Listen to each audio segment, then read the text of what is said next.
Well, good morning, fellow zombies. It is Sunday morning. It's 6:22 Pacific Standard Time. It is May 22nd, 2022. This is your emotionally deprived, sleep deprived, and otherwise deprived zombie of Rosamond, California. I'm grateful for the responses I've gotten. I thank you guys. As for the word, I still got to research that one. And as for the other question concerning about Billy, I am grateful that the town of Rosamond is putting him on YouTube to remember him by. But I know there's going to be questions in the town why they should and why they should not. It's not just to honor Billy, it's to bring up the issues that we still have a ticking time bomb inside of us that we all need to address ourselves individually, whether or not we admit to it or not. Now, for me, let me turn this camera over here. This video and some of the links are going to be sent over to Twitter, to some of the news organizations, because I don't think they're doing enough on this. I mean, this entire month, we have mental health illness, right? That's what they keep celebrating. This is what we keep telling people left and right. And what do we have? People trying to kill each other left and right. Besides, across the ocean, we have people trying to kill each other, destroy each other, humiliate each other. All in the name of what? I call it mental illness. I'm sorry, but that's how I call it. That's how I see it. That's how I observe it. Now, as I said before in a lot of my videos, I'm not a guru with anything. I'm not a doctor. I'm not anything. I'm just a 56-year-old frickin' schlub. An overweight whale on a beach. Going to college, trying to finish up, and hopefully make something of his useless life, what's left of it. In the meantime, I got to talk about what's going on inside of my grieving, screaming head. Originally, when I started up this video channel, it was regarding nervous and mental issues I've had, which included the grieving. But the thing is, I'm discovering the grieving is becoming more and more prevalent these days because I'm coming across more and more triggers. Hence, my videos being the way they are. When they're presented in a most clear-cut, concise way, I am in a situation where I am not triggered at that point. I can think. I can feel. I can actually perform tasks. Just tell my back about that one. My back's going to say, "Are you kidding me?" Which is why sometimes you people see me, if rare, out of my damn cave wearing this. It's usually in one of the hands. I had a nurse one time, a few years back, before the COVID really kicked into gear. First time I see a primary care physician in over a long while. I can't see a doctor. I have to see a nurse for the first visit. Well, I understand about getting my vitals left and right, and to see what the doctor could do for me. I understand about that. But when she kept pestering me concerning about my cane, instead of what my needs from the doctor or from the medical establishment or even from the insurance company, I felt like, why am I here? Now I could have raised up a complaint concerning about her at that point, but I felt no, I'm not going to dignify it.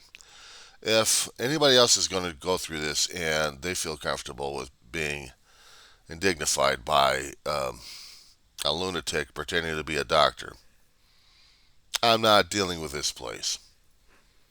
Out I went. And it was something to deal with my foot. I had foot pains going on, and I needed help with it.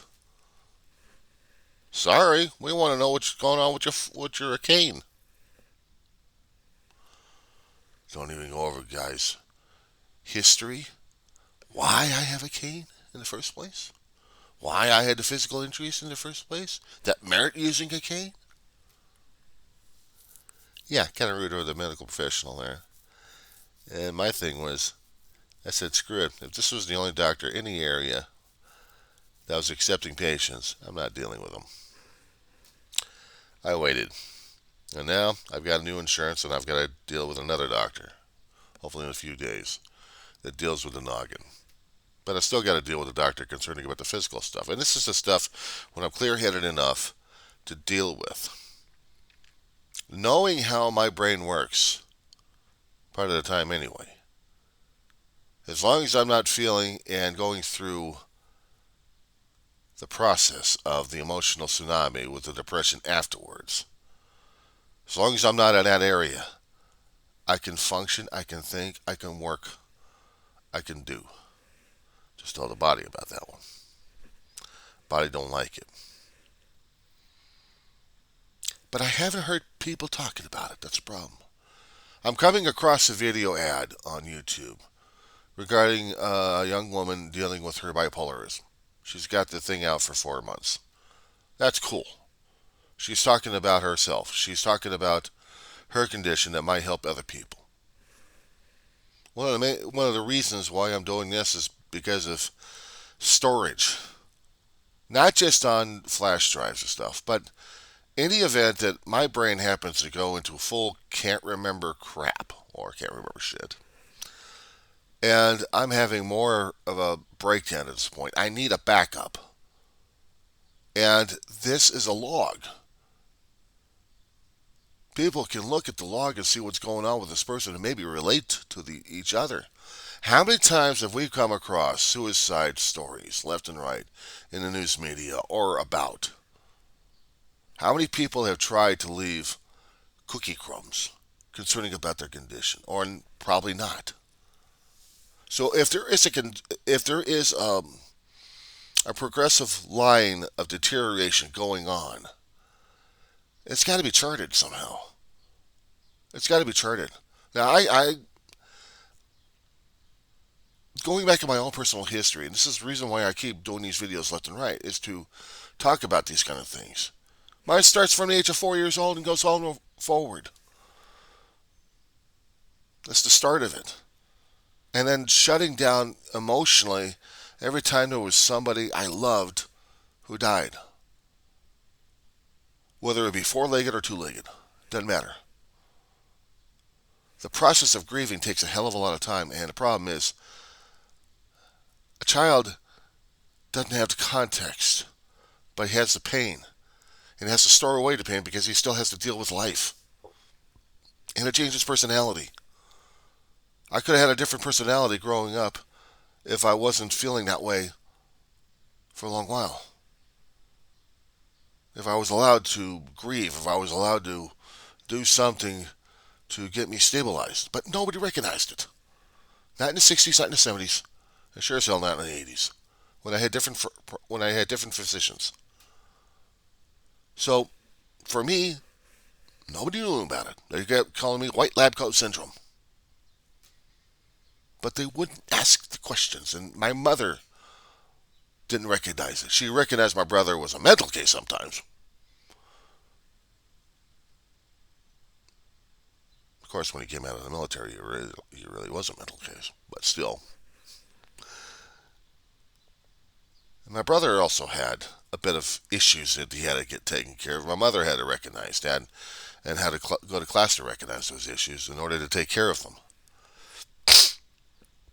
But she didn't see that in me. For a guy who went through open heart surgery at the age of 4 years old, you expect there would be issues. Because once you die, that's it, right? But brought back 3 times by somebody upstairs kept saying, it's not your time. How is a 4-year-old supposed to process this?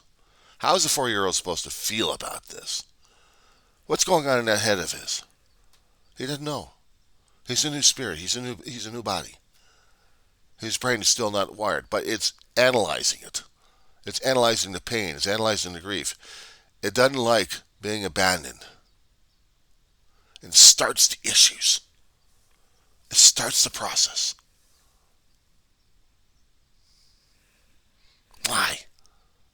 You ask. This is why. Discovery. My own issues.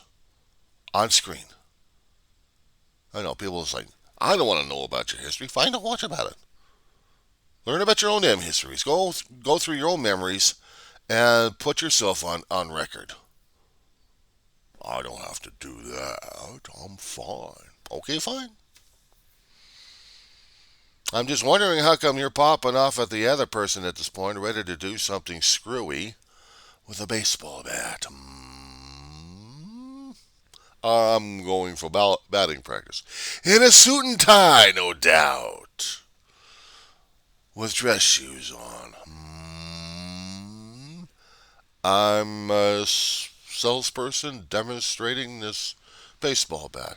Going up to a counter to ask for something with a baseball bat in your hand? An extreme example I'm putting out here, but you understand the gist at this point. We have no idea what the hell we're doing except for desperate people doing desperate things because they can't help it. Somehow, one way or another.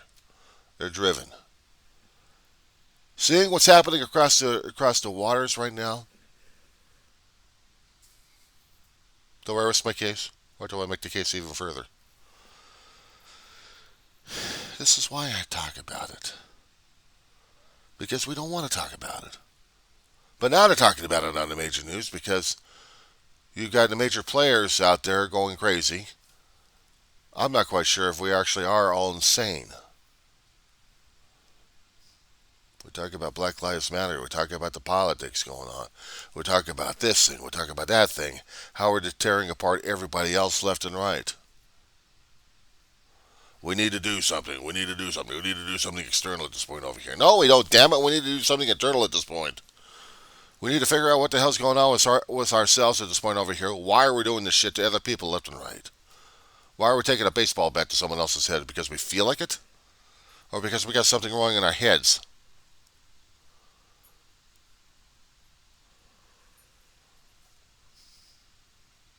But we don't talk about it. We don't talk about the elephant in here. Because already the elephant's either trampling our ass at this point over here, or we're in a fight for our lives with the elephant. Simply because we like its tusks. Are we getting the point? Are we not getting the point here, boys and girls? We had a gentleman here in Rosamond, California, who's been here a hell of a lot longer than I have. We have a lot of people right now putting videos on YouTube regarding it, either tributes or not so much tributes for him. They're posting comments left and right on social media, either in support or still questioning. We'll never have the answers on this point for the gentleman who passed away because he's gone. But he was already giving us the information necessary before we even knew it. We just didn't know how to read the signs. Behavior is one of those things. Change of behavior, change of patterns, change of things going on. You don't know whether or not the next person is going to be fine 1 minute and then the next minute he's going to go off. Scary, isn't it? Because I've seen it happen. A neighbor that used to live in this apartment complex here at the end of Rosamond, right at the edge of Edwards Air Force Base. Surely you Rosamondites know about this place.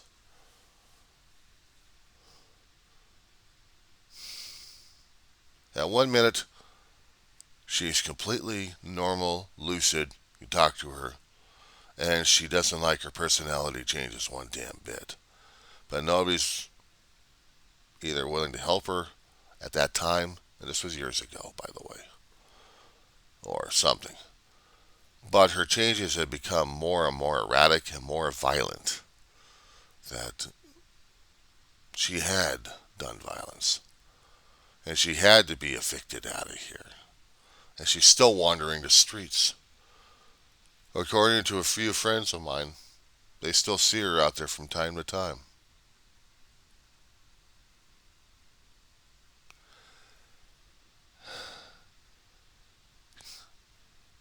She won't get the help she needs. And even if the help is out there, it's limited.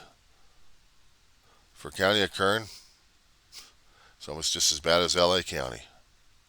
And I've seen it in LA County. I lived in LA County all my life. But the thing is, I've never seen it. I didn't have the context. I didn't understand. Growing up as a teenager, growing up into a 20s to nearly 30s, I heard about crazy. I heard about mental health. But to see it in action, to see drug abuse turn people into crazy people, or alcohol, I'd seen that. My brother was recovering before he passed. He had 32 years clean and sober before he passed away. And it's a milestone. He's got his demons at rest. But for the people behind, we have to deal with the memories to record that so nobody forgets. That's my job. That's my job.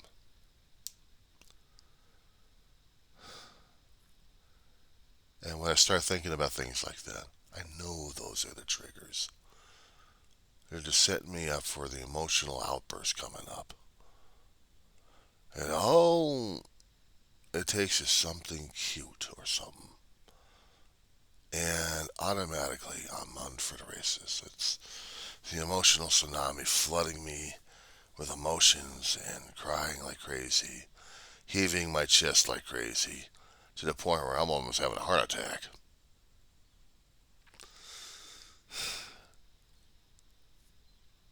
And it's not that easy dealing with it. It's not that easy dealing with the grief like that crazy. It's not.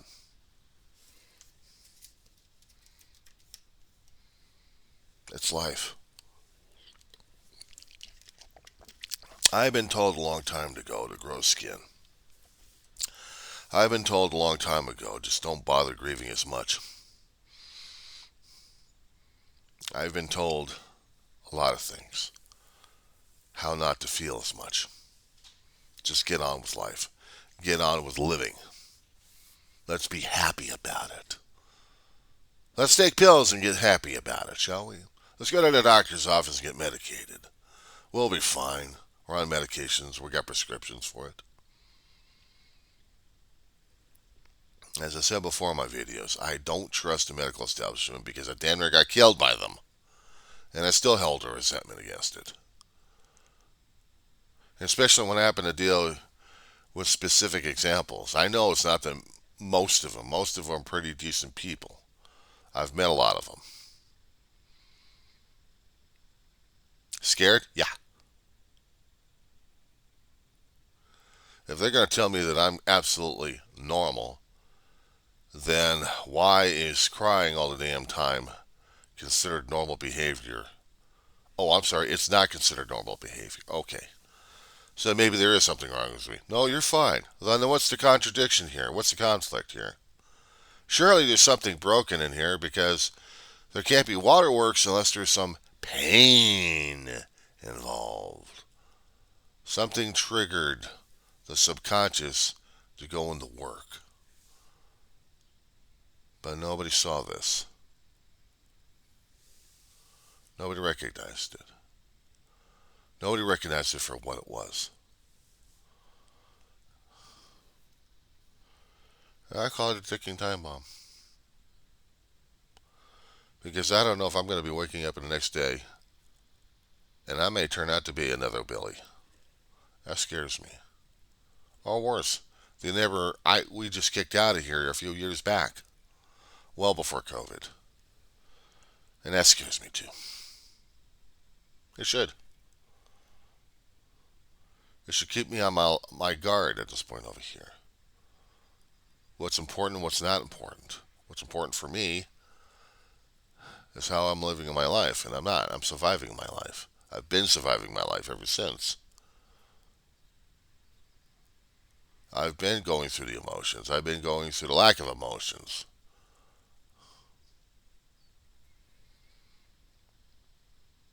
And I have to tell people about it. This is my way of telling them. One on one conversation is uncomfortable. Hence, as I said before, concerning about daily maintenance, daily logs, well, audio, audio, audio. Wonderful thing about apps. These things you can put on your phone and utilize without anybody else realizing it.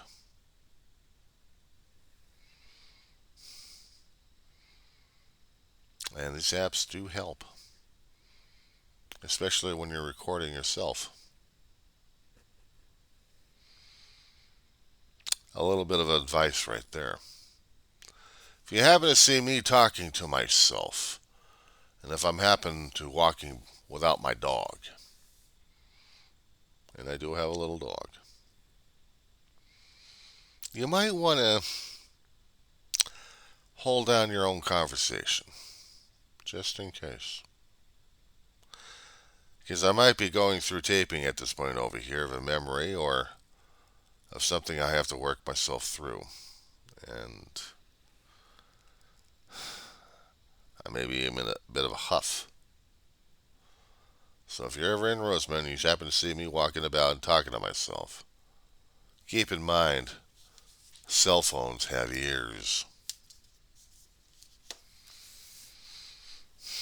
As for the rest, well, we'll see what happens. Yes, this one will not go into my archives just yet, not until I get it posted. And then I get to put it out there for people to watch. As for the previous videos I've made, well, I intend to carry it out. I had watched a movie last night. The reason why I had the two videos previous to this one. And I was recording my reaction. It's been a few years, but still. Don't we watch movies of different time periods? Of different subject matters? Of different things? And don't we actually have an opinion or two about how the movie may move us? Especially when it grabs you by the shirt collar, throws you into the water, and drowns your ass. And then you're crawling on the shore, gasping for breath, depressed as hell. Welcome to the emotional tsunami.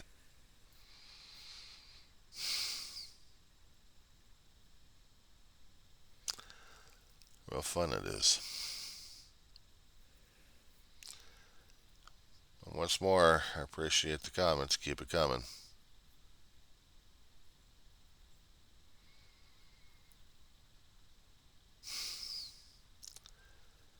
I'm just trying to keep back some of the stuff I'm feeling right now. Along with the PTSD I got from workers' comp about nearly a decade ago. Damn near thing got me killed there. Dealing with grief? Oh, it's no wonder I'm emotionally screwed up. I know it's easy enough to take high blood pressure pills or hypertension pills to get yourself moderated so you can get your neurochemistry balanced out. Or maybe there are medications out there to balance out the neurochemistry, and yet it screws up the body one way or another. I've seen those commercials concerning about the medications, what the warnings are, what they might do, what they have been recorded doing in those testing sessions of theirs before they produce the medication. I don't know. I thought it was just as bad as trying to slap a acne medication wonder drug label on a cancer drug and sell it as acne wonder drug medication. And then watching people try to kill themselves in the process. Yes, it's happened to me too. That's why I've got a problem with it. Accutane was the medication. Laboratory was Roche. Research it. There's PDF files on this one. Only they didn't bother to do the damn testing to see whether or not it was going to have any side effects or not. They noticed that because of the cancer drug, it was also clearing up the acne in the skin. Wow, that could be also marketed as an anti-acne medication. How about that? Next thing I know, I want to kill myself. I took this drug decades ago when I was a kid. The doctor saw what kind of eczema I had in my face and decided he wanted to take some drastic action. So he didn't have the material necessary to give me a mild warning. There wasn't any material that Roche did. But still, he prescribed it without the further research that he needed. And it caused a lot of periods in my life I wanted to kill myself. It did make me suicidal. It made me worse as a kid, being depressed about everything, and they couldn't figure it out. I was telling my mom I wasn't feeling too good. Well, the doctor completed his course of treatment because my face was all cleared up, but I never realized the drug was trying to kill me.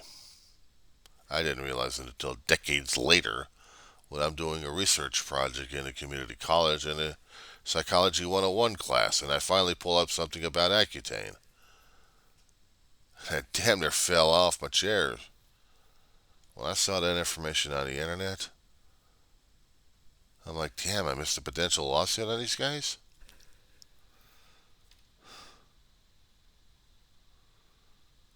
But I realized I could have been one of those people. I was one of those people. I damn near came close to killing myself. That's what scares the hell out of me. You say I was influenced by drugs? Yes. Yes, I was. That's why I stay the hell away from it. The only drug I take is Tylenol for headaches, and that's about it. Anything else, forget it. Meanwhile, we'll see what happens today. We're just going to end this right here. I haven't taken that drug in a hell of a long while. I hadn't seen my doctor, the one that took care of me decades ago. Moved off, disappeared off the map. So now I can't even find him. But he was a good one, too. You know, it was called Ramachandran or Ramamurthy Srinivasan. He was internal medicine at one time. A rheumatologist as well. But he was a cool doctor. I miss him. I miss him a great deal. Alright, guys, I hope you have a good one. And yes, videos like these are going to be posted online to let people know what's going on. They call me a crazy man? Fine, I'm crazy. I'm out of my head. Am I sane? Not according to this world's standards. Not with everything else going on in the handbasket. I might as well be insane. I'm the insane one over what people call sanity these days. I want to go back to bed.